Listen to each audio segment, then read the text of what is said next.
Whenever we do a story about an artist, we like to take our cameras behind the scenes to the artist's studio or creative workspace.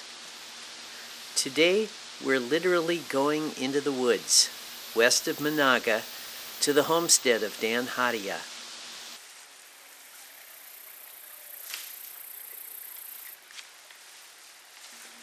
Dan likes to call himself a rustic artist. He gathers raw material from the forest surrounding his home, and using traditional pioneer hand tools and woodcraft skills, he makes things to sell.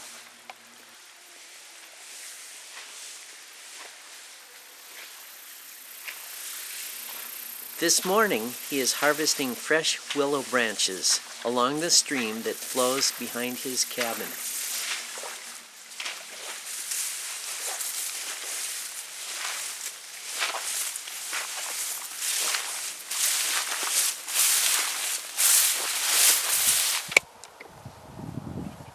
So this is just a regular straight willow piece that you're starting with. Right.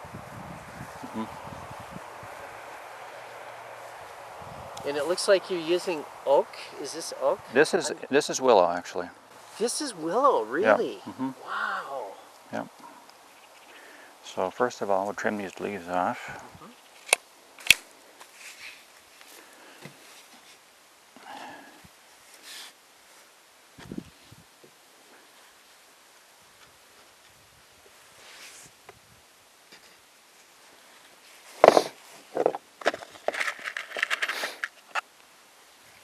And we'll nail her down here.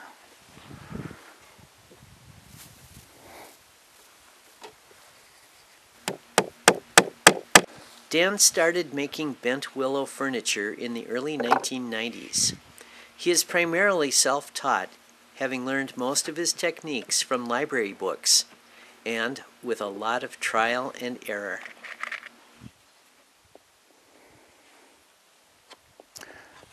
Carefully bend them so they don't break.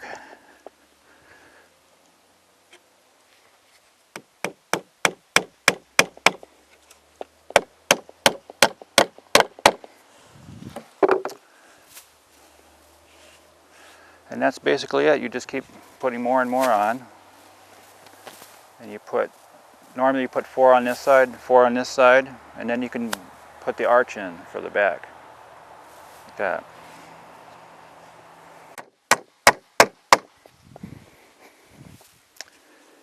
And these have to be nailed together also.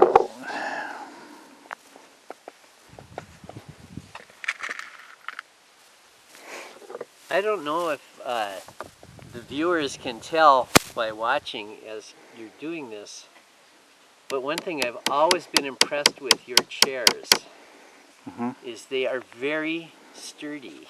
Yeah.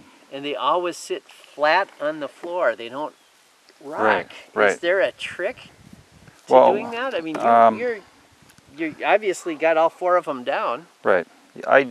Once I get the frame made, I just kind of, if it seems crooked, I just twist it into shape before I put the willows on, before I put the bent parts on. And that's basically it. And sometimes you'll have to trim off one of the legs a little bit, but that's why. But I was noticing as you're pounding even that this is a solid frame. I mean, it's not. Right. Yeah. It may only be nailed together, but it's not wobbly at all. Right. And even your finished pieces after they're dried are very solid. The willows, these willows look kind of small, but actually each one, as you add it, it acts as a brace for the chair. So a willow chair is far stronger than it looks because it has dozens of braces on it, basically. Sure. So.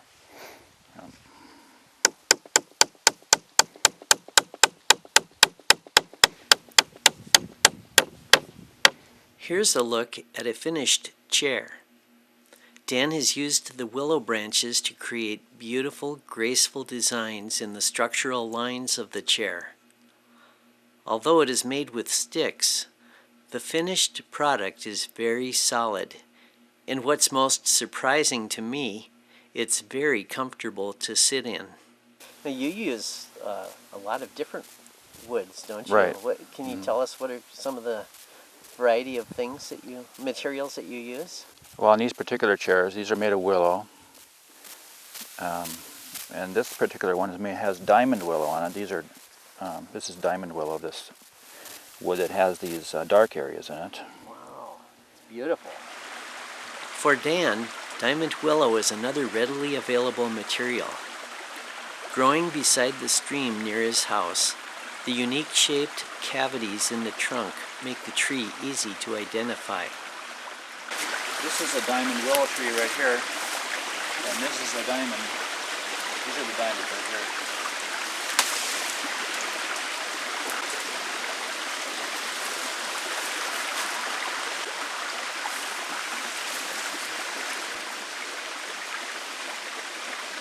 For these special pieces, Dan peels the bark to make beautiful light-colored furniture.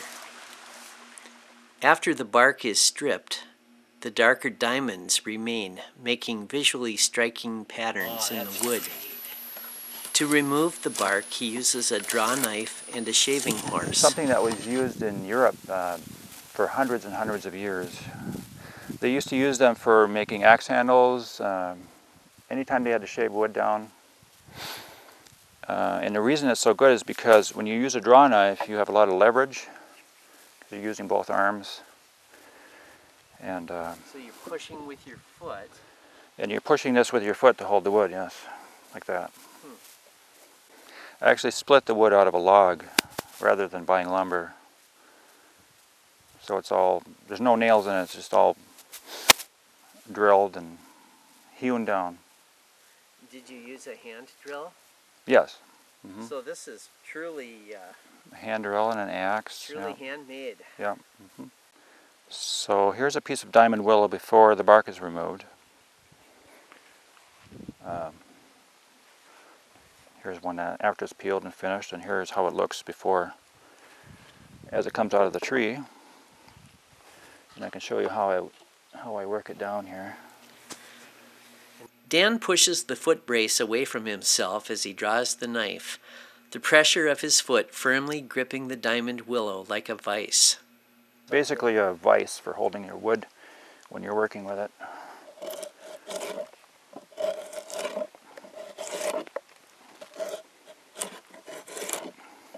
So that's how I remove the bark. Then I take a gouge and remove the rest of the bark from inside the diamond there.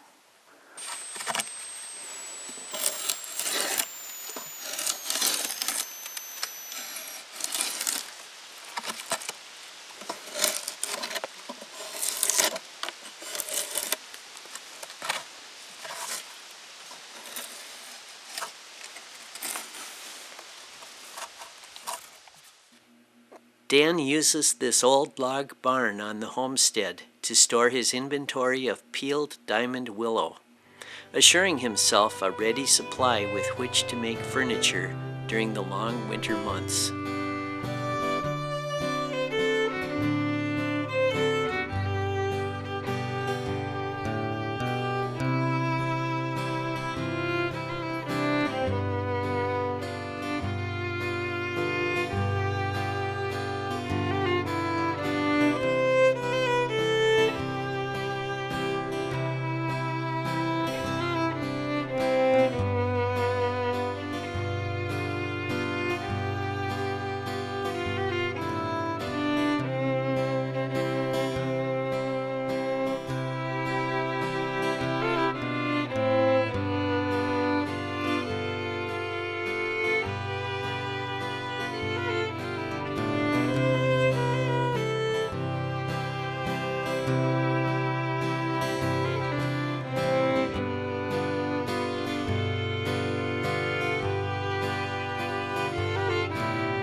For more information on the rustic art of Dan Haataja, visit our website